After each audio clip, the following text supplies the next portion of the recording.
नमस्कार दोस्तों, स्वागत है आप सभी का एस्ट्रोलॉजी बाय लक्ष्मी चैनल में। अगर आप चैनल पर पहली बार आए हैं तो चैनल को सब्सक्राइब करना ना भूलें और अगर आपको वीडियो पसंद आती है तो वीडियो को लाइक करें और अपने कमेंट ज़रूर दें। आज हम सुनने जा रहे हैं मोक्षदा व्रत कथा। महाराज युधिष्ठिर ने कहा, हे भगवान, आप तीनों लोकों के स्वामी, सबको सुख देने वाले और जगत के पति हैं। मैं आपको नमस्कार करता हूँ। हे देव, आप सबके हितैषी हैं, अतः मेरे संशय को दूर कर मुझे बतलाइए कि मार्गशीर्ष एकादशी का क्या नाम है। उस दिन कौन से देवता का पूजन किया जाता है और उसकी क्या विधि है, कृपया मुझे बतलाइए। भक्तवत्सल भगवान श्री कृष्ण कहने लगे कि धर्मराज, तुमने बड़ा ही उत्तम प्रश्न किया है। इसके सुनने से तुम्हारा यश संसार में फैलेगा। मार्गशीर्ष शुक्ल एकादशी अनेक पापों को नष्ट करने वाली है। इसका नाम मोक्षदा एकादशी है। इस दिन दामोदर भगवान की धूप दीप नैवेद्य आदि से भक्ति पूर्वक पूजा करनी चाहिए। अब इस विषय में मैं एक पुराणों की कथा कहता हूँ। गोकुल नाम के नगर में वैखानास नामक राजा राज्य करता था। उसके राज्य में चारों वेदों के ज्ञाता ब्राह्मण रहते थे। वह राजा अपनी प्रजा का पुत्रवत पालन करता था। एक बार रात्रि में राजा ने एक स्वप्न देखा कि उसके पिता नरक में हैं। उसे बड़ा आश्चर्य हुआ। प्रातः वह विद्वान ब्राह्मणों के पास गया और अपने स्वप्न सुनाया। कहा, मैंने अपने पिता को नरक में कष्ट उठाते देखा है। उन्होंने मुझसे कहा कि हे पुत्र, मैं नरक में पड़ा हूँ, यहाँ से तुम मुझे मुक्त कराओ।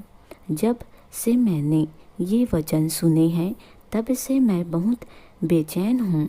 चित्त में बड़ी अशांति हो रही है। मुझे इस राज्य, धन, पुत्र, स्त्री, हाथी घोड़े आदि में कुछ भी सुख प्रतीत नहीं होता। क्या करूं? राजा ने कहा, हे ब्राह्मण देवताओं, इस दुख के कारण मेरा सारा शरीर जल रहा है। अब आप कृपया करके तप, दान, व्रत आदि ऐसा उपाय बतलाइए जिससे मेरे पिता को मुक्ति मिल जाए। उस पुत्र का जीवन व्यर्थ है जो अपने माता पिता का उद्धार न कर सके। एक उत्तम पुत्र जो अपने माता पिता तथा पूर्वजों का उद्धार करता है, वह 1000 मूर्ख पुत्रों से अच्छा है। जैसे एक चंद्रमा सारे जगत में प्रकाश कर देता है परंतु हजारों तारे नहीं कर सकते। ब्राह्मणों ने कहा, हे राजन, यहाँ पास ही भूत भविष्य वर्तमान के ज्ञाता पर्वत ऋषि का आश्रम है। आपकी समस्या का हल वे जरूर करेंगे। ऐसा सुनकर राजा मुनि के आश्रम पर गया। उस आश्रम में अनेक शांत चित्त योगी और मुनि तपस्या कर रहे थे। उसी जगह पर्वत मुनि बैठे थे। राजा ने मुनि को साष्टांग दंडवत प्रणाम किया। मुनि ने राजा से सांगोपांग कुशल पूछी। राजा ने कहा कि महाराज, आपकी कृपा से मेरे राज्य में सब कुशल है, लेकिन अकस्मात मेरे चित्त में अत्यंत अशांति होने लगी है। ऐसा सुनकर पर्वत मुनि ने आंखें बंद की और भूतकाल विचारने लगे। फिर बोले, हे राजन, मैंने योग के बल से तुम्हारे पिता के दुष्कर्मों को जान लिया है। उन्होंने पूर्व जन्म में कामतुर होकर एक पत्नी को रति दी, किंतु सौत के कहने पर दूसरी पत्नी को ऋतुदान मांगने पर भी नहीं दिया। उसी पाप कर्म के कारण तुम्हारे पिता को नरक में जाना पड़ा। तब राजा ने कहा, इसका कोई उपाय बतलाइए। मुनि बोले, हे राजन, आप मार्गशीर्ष एकादशी का उपवास करें और उस उपवास के पुण्य को अपने पिता को संकल्प कर दें, इसके प्रभाव से आपके पिता की अवश्य नरक से मुक्ति होगी। मुनि के ये वचन सुनकर राजा महल में आया और मुनि के कहे अनुसार कुटुंब सहित मोक्षदा एकादशी का व्रत किया।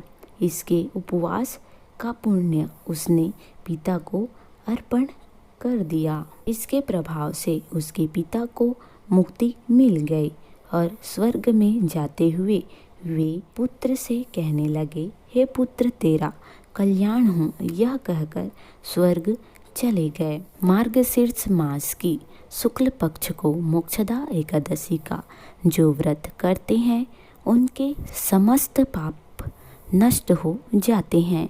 इस व्रत से बढ़कर मोक्ष देने वाला और कोई व्रत नहीं है। इस कथा को पढ़ने या सुनने से वायपेय यज्ञ का फल मिलता है। यह व्रत मोक्ष देने वाला तथा चिंतामणि के समान सब कामनाएं पूर्ण करने वाला है। दोस्तों, मेरे द्वारा सुनाई गई कथा कैसी लगी कृपया कमेंट करके ज़रूर बताएं और इसे ज़्यादा से ज़्यादा शेयर अवश्य करें। भगवान विष्णु आप सभी की मनोकामना पूर्ण करें। धन्यवाद।